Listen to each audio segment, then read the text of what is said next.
بیٹا کیا کہہ رہا ہے پہلے ذرا اس کا جائزہ لیتے ہیں۔ قاسم خان نے یہ پوسٹ کیا ہے: My father has been under arrest for 845 days for the past 6 weeks. He has been kept in solitary confinement in a death cell with zero transparency. His sisters have been denied every visit, even with clear court orders allowing access. There have been no phone calls, no meeting and no proof of life. Imran Khan کی زندگی کا کوئی ثبوت نہیں ہے، یہ ان کا بیٹا کہہ رہا ہے۔ Me and my brother have had no contact with our father. This absolute blackout is not a security protocol. It is a deliberate attempt to hide his condition and prevent our family from knowing whether he is safe. جان بوجھ کے یہ کیا جا رہا ہے تاکہ ان کی تازہ ترین صورتحال سے ہمیں آگاہی نہ ہو کہ وہ محفوظ ہیں یا نہیں ہیں۔ Let it be clear, the Pakistani government and its handlers will be held fully accountable legally, morally and internationally for my father's safety and for every consequence of this inhumane isolation. کہتا ہے کہ ایک لحاظ سے اگر اردو میں بولیں تو کان کھول کے سن لو، پاکستانی حکومت اور اس کے ہینڈلرز احتساب کے دائرے میں لائے جائیں گے، عالمی سطح پہ، اخلاقی سطح پہ اور ہر طرح سے لیگلی بھی، اگر میرے والد کی سیفٹی کو یا کسی طرح سے جو معاملات ہیں یا انہیومین آئسولیشن ہے اس کے حوالے سے۔ I call on the international community, global human rights organizations and every democratic voice to intervene urgently. Demand proof of life. پھر وہ کہہ رہا ہے demand proof of life, Imran Khan کے زندہ ہونے کا ثبوت دو۔ بیٹا کہہ رہا ہے، کوئی عام بندہ نہیں کہہ رہا، میں نہیں کہہ رہا، کوئی اور نہیں کہہ رہا، بیٹا کہہ رہا ہے۔ Enforce court ordered access and end this inhumane isolation and call for the release of Pakistan's most popular political leader who is being held solely for political reasons. تو بیٹے نے رہائی کا بھی مطالبہ کر دیا، لیکن 2 بار کہا ہے کہ ہمیں ثبوت دیں کہ وہ ٹھیک ہیں، صحت مند ہیں، ان کی زندگی کو کوئی خطرہ نہیں ہے۔ 2 بار بیٹا یہ کہہ رہا ہے۔ بہن نے کیا بتایا ہے؟ اب علیمہ خان کا میں پڑھتا ہوں پیغام جو گھنٹہ ڈیڑھ پہلے جاری ہوا ہے۔ People keep asking us about his health and safety, but the truth is we have no access to anyone who can give us verified information. بہن کہہ رہی ہے ہماری کسی تک کوئی ایکسس نہیں ہے۔ گنڈا پور کہہ رہا ہے بالکل ٹھیک ہے۔ لوگ جب دھرنے کے لیے تیار ہو رہے ہیں اور لوگوں کو بلایا جا رہا ہے، یہ بندہ کہتا ہے سب ٹھیک ہے۔ The media may quote official statements from jail authorities, but we do not trust a single word from them. The solution is simple.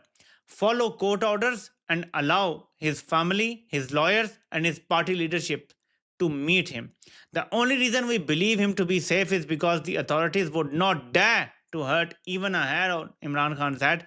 They are well aware of the consequences of any such stupidity. He is the leader of at least 90% of Pakistan. They should definitely fear the wrath of Pakistani nation. وہ کہتی ہیں صرف ایک چیز ہے جس کی وجہ سے ہمیں تسلی ہے کہ یہ جرت نہیں کریں گے، کیونکہ اس کے جو نتائج نکلیں گے اگر عمران خان کو کچھ ہوا تو، کیونکہ وہ 90% عوام کا لیڈر ہے، تو صرف اس وجہ سے وہ کہتی ہیں کہ ہمیں تسلی ہے، ورنہ ہمیں کچھ پتہ نہیں ہے وہ ٹھیک ہے یا نہیں ٹھیک ہے۔ Our family and legal team last met him on 16 اکتوبر۔ 16 اکتوبر کے بعد کوئی ملاقات نہیں ہے، نہ فیملی سے، نہ لائر سے، نہ کسی اور سے۔ On the final day of his and Bushra Bibi's jail trial, since then, only our sister Dr. Uzma Khan has been allowed to see him twice for barely 20 minutes each, on 20th October and 4th of November, and only because we held protests and sit-ins outside Riyadh. So 4 نومبر کو بھی بہن کی ملاقات ہو چکی ہے، اس سے پہلے 28 کو بھی۔ تو 4 سے لے کر اب کیا ہو گئی ہے 27، 23 دن سے عمران خان، اب تو خیر 28 ہو گئی ہے، 23-24 دن سے عمران خان مکمل آئسولیشن میں ہے، کسی انسان سے ان کا کوئی رابطہ نہیں ہے۔ یہ بہت بڑی مدت ہوتی ہے، 24 دن۔ ویکیپیڈیا پہ اپڈیٹ بھی کر دیا، ابھی تک کوئی نوٹیفیکیشن نہیں ہوا کہ chief of defence forces incumbent assumed office 27 November 2025۔ Wikipedia پہ کہہ دیا کہ 27 نومبر سے اس کا عہدہ شروع ہو گیا ہے۔ ابھی تک میں نے کوئی نوٹیفیکیشن نہیں دیکھا، کسی کو نہیں پتا 28 ہو گئی ہے، لیکن ویکیپیڈیا پہ لکھ دیا گیا ہے کہ 27 سے یہ چیف آف ڈیفنس فورسز بن گیا ہے۔ تو مزہ ہی ہمیں تب آئے گا، تم فیلڈ مارشل بھی ہوگے، تم وردی میں بھی ہوگے، تم چیف آف ڈیفنس فورسز بھی ہوگے، آرمی چیف بھی ہوگے، صدر بھی بن جاؤ، ہمیں اور زیادہ مزہ آئے گا جیتنے کا۔ پھر بن جاؤ صدر، کیونکہ میں ایک چیز جانتا ہوں، مزاحمت جاری رہے گی تو اللہ کی مدد آتی ہے. اگر ہم گھر میں بیٹھ جائیں گے اور کہیں گے جی خود ہی وہ کچھ ہو جائے گا تو یقین مانے ایسے نہیں ہوتا. دنیا ایسے چلتی ہی نہیں ہے. مزاحمت کرنی پڑتی ہے. مزاحمت کے بدلے آپ کو صلہ ملتا ہے, مدد ملتی ہے.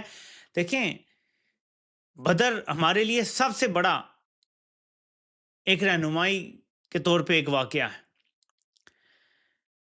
بدر میں جو لوگ نکلے وہ نہتے تھے, کم تھے تعداد میں, کمزوری کی حالت میں تھے, وہ نکلے. ہمیں اس سے سبق یہ دیا گیا ہے کہ جب تم نکل پڑو گے, جب تم مزاحمت کرو گے, جب تم ڈٹ کے کھڑے ہو جاؤ گے تو پھر فرشتے اللہ تعالیٰ مدد کے لیے بھی بھیجتے ہیں. یہ ہمیں سبق دیا گیا ہے. مجھے آپ بتائیں کہ اللہ تعالیٰ کیا فرشتوں کا محتاج ہے؟ نہیں. اس کے کن کہنے کی دیر ہے سارے کفار ادھر ہی زمین میں گڑ جاتے ہیں. کیوں بھیجے؟ ہمیں بتانے کا. ہم انسانوں کو تسلی دیں. قرآن میں بھی لکھا ہم نے فرشتے تمہاری تسلی کے لیے بھیجے ہیں. قرآن میں لکھا غزوات کے حوالے سے. کبھی کہا ہم نے وہ ہوا تمہارے لیے تسکین والی بھیجی, تھوڑی بارش ہوئی تم سو گئے کھڑے کھڑے میدان جنگ میں, کچھ دیر کے لیے آنکھ لگ گئی سب کی اور سکون آ گیا احد کے وقت. تو اللہ تعالیٰ یہ اسباب کی کیونکہ دنیا ہے تو ہمیں بتاتے ہیں, ہمیں سکھاتے ہیں کہ تم لوگ مزاحمت کرو گے تو میری طرف سے مدد آئے گی, تم ڈٹ کے کھڑے ہوگے تو میری طرف سے مدد آئے گی. یہ ہو نہیں سکتا میں مدد نہ کروں. لیکن یہ ہے کہ ہم گھروں میں بیٹھ جائیں ٹانگ پہ ٹانگ رکھ کے, یار سردی زیادہ ہے, تو پھر نہیں ہوتا.